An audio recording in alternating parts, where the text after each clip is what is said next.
అయినా మీరసలు ఏ తప్పు చేయలేదు. మీరందరూ నన్ను ఎంతగానో ప్రేమిస్తున్నారు. అవును కదా రాజకుమారి.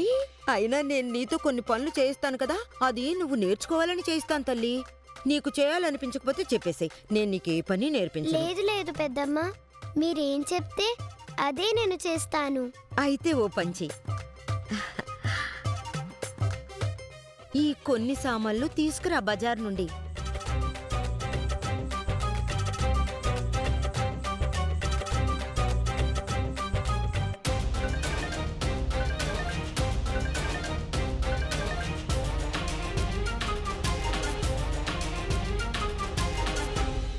అయ్యో, అన్ని సామాన్లున్నాయి కదా, చాలా బరువుగా ఉంటుంది. ఒక్కరితే ఎలా మోసుకొస్తుంది పాపం? మా అందరికీ ఎంతో భారంగా మారిన మీరున్నారు కదా, మిమ్మల్ని మోయడం లేదు.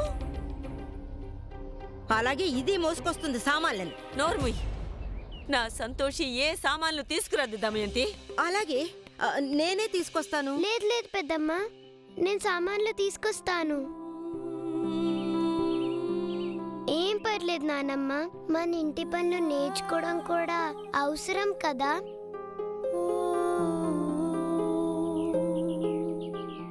డబ్బులు ఇవ్వండి పెద్దమ్మ. హా.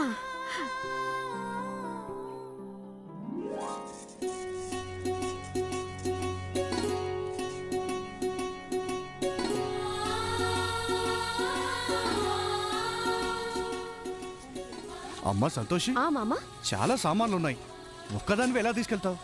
మామ, ఎన్నో ఏళ్లుగా నేను ఇలాగే తీసుకెళ్తున్నాను. మీరెప్పుడు ఇలానే అంటారు, కానీ ఇంటికి సురక్షితంగా సామాన్లు నేనే చేరుస్తాను కదా. నాకు తెలుసు, 10 సంవత్సరాల నుండి చూస్తూనే ఉన్నాను. కానీ దిగులు ఉంటుంది కదా, మెల్లగా తీసుకెళ్ళమ్మా. ఖాళీ సంచులు రేపిస్తాను. పర్లేదు, తీరినప్పుడు తీసుకురా. సరే.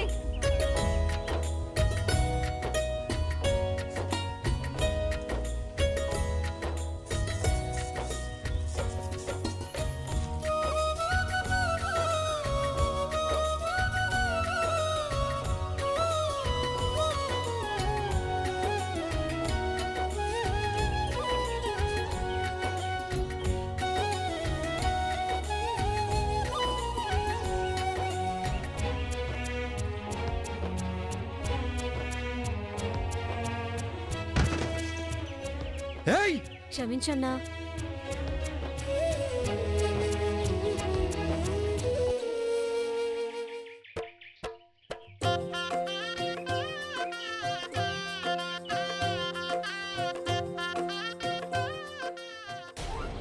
చచ్చాను రోయ్. పెద్దమ్మా, నీకేమైనా కళ్ళు పోయాయా ఏంటే? కనిపించడం లేదా? అది సరే గాని నా ముడి పిన్ని చూసావా నువ్వు? లేదు, నేను చూడలేదు. వెళ్ళు పని చూసుకో. అసలు ఈ పిన్ని ఎక్కడ పడిపోయిందో ఏంటి? ఇద్దరిద్దరు పెళ్లి కొడుకులా? మేమింకా వీళ్ళిద్దరిలో ఎవరో ఒకరే అనుకున్నాం.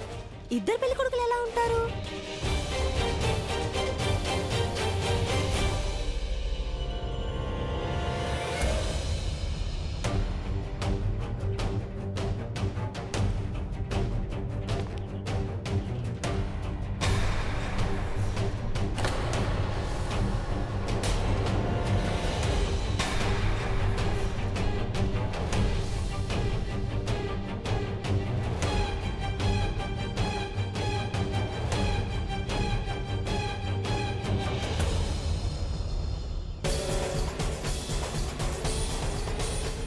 ఓరి భగవంతుడా, వీళ్ళు ముగ్గురున్నారు.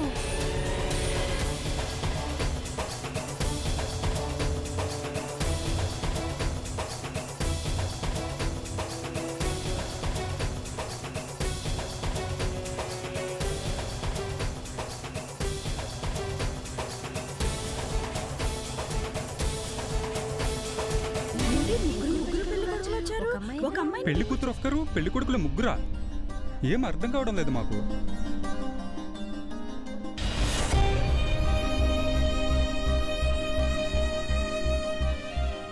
సంతోషి ముగ్గురు అబ్బాయిని పెళ్లి చేసుకుంటుందా? వీళ్ళల్లో అసలైన పెళ్లి కొడుకు ఎవరు? వా సంతోషి, మాకైతే ఒక్క పెళ్లి కొడుకు కూడా దొరకలేదు. నీకు ముగ్గురు పెళ్లి కొడుకులు దొరికారు. ఆలస్యం చేయకు, పూలు అక్షంతలు తీసుకుని విసురు. పిచ్చి మాటలు కట్టి పెట్టండి. ఇది అసంభవం. ఒక పెళ్లి కూతురు ముగ్గురు పెళ్లి కొడుకుల్ని ఎలా పెళ్లి చేసుకుంటుంది? ఖచ్చితంగా ఏదో పొరపాటు జరిగింది. అదంతా మీ అపోహ అన్నయ్య గారు. పెళ్లి కూతురు ఒకరుంటే పెళ్లి కొడుకు ఒకరే కదా ఉంటారు. నిజమేంటంటే పెళ్లి కొడుకే ఇద్దరు తమ్ముళ్ళున్నారు. ముగ్గురు ఎంతో ప్రేమగా ఉంటారు, ఒకేలా ఆలోచిస్తారు, ఒకేలా పనిచేస్తారు, ముగ్గురు ఒకే రకమైన బట్టలు కూడా వేసుకుంటారు. ఇందులో తప్పేమి లేదనుకుంటాను కదా. ఏం తప్పు లేదు, అయినా అది నేను. అయ్యో అన్నయ్య గారు, చిన్న విషయాన్ని పెద్దదందుకు చేస్తున్నారు. ఇక మీరేం మాట్లాడకుండా ఉండండి. ముందు పెళ్లి జరగనివ్వండి, ముహూర్తానికి టైం అయిపోతోంది. ఈవిడ పెళ్లి కొడుకు మేనత్త, బాగా చూసుకోవాలి.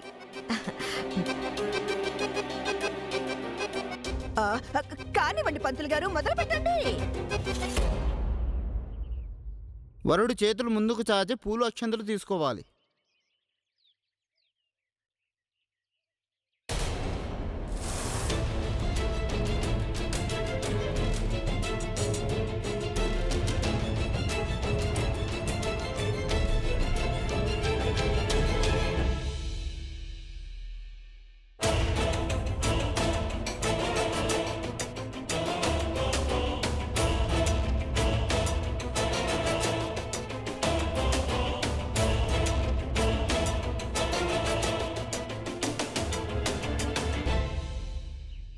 అయ్యో పంతులు గారు, అక్షంతలు ఇవ్వండి పెళ్లి కొడుక్కి. అదే ఎవరికివ్వాలి? నాకు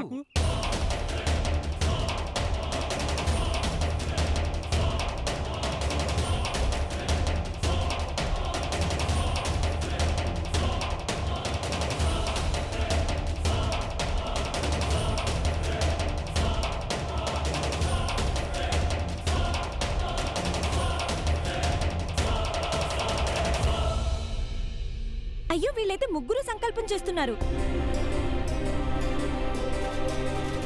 అంటే నిజంగా సంతోషం పెళ్లి చేసుకోవడానికి ముగ్గురు పెళ్లి కొడుకులు వచ్చారా?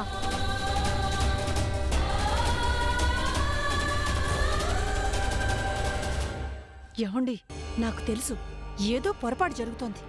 అక్క మొహం చూడండి కొంచెం. అయ్యో, చిన్నదాన్ని పెద్ద చేస్తున్నారే. నేను చెప్పాను కదా, పిల్లల అమాయకులని. ఎంతో ప్రేమగా ఉంటారు, అన్ని పనులు కలిసే చేస్తారు. ఇంత ప్రేమనా? ముగ్గురు అన్నదమ్ములు ముచ్చటగా పెళ్లి చేసుకునేందుకు కలిసే వచ్చారు. ఇంతకీ ఇక్కడ పెళ్లి జరుగుతోందా, స్వయంవరం జరుగుతోందా? ఇదిగో అన్నయ్యో, మధ్యలో నీకేంటంటే అంత నొప్పి? నువ్వు మాట్లాడకుండా కూర్చో అంతే. ఎవ్వరి దిష్టి తగలకూడదయ్యా నా చందమామలకి. వీళ్ళు పుట్టిన దగ్గర నుంచే తెలుసా, కలిసి కట్టుగా ఉంటారు ముగ్గురును. కలిసి భోజనం చేయడం, కలిసి పడుకోవడం, ఒకేలా ఆలోచించడం, ఒకేలా నడవడం. మా అన్న వదినల ప్రేమ కలయికే ఈ ముగ్గురు చందమామలు, నా బంగారు తండ్రులు. ఈ కాలంలో భూమి కోసం, భార్య కోసం అన్నదమ్ములు ఒకళ్ళొకళ్ళు కొట్టుకొని చేస్తుంటే వీళ్ళు మాత్రం ప్రేమగా ఉండి ఆదర్శంగా నిలిచారు. అయ్యో నేర్చుకోండి అయ్యా, వీళ్ళని చూసి నేర్చుకోండి. పంతులు గారు, పెళ్లి ముహూర్తం మించిపోతుంది, గమనించారా? అన్నట్టు మీ అందరు తృప్తి కోసం చెప్తున్నాను, ఇక్కడ పెళ్లి కొడుకు అక్కడున్న పెద్దబ్బాయే.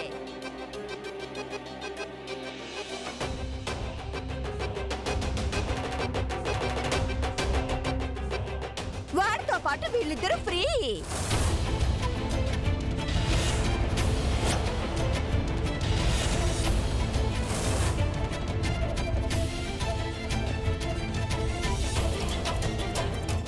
ఇప్పుడు మీరు అమ్మాయి చేతి కింద మీ కుడి చేతిని ఉంచండి.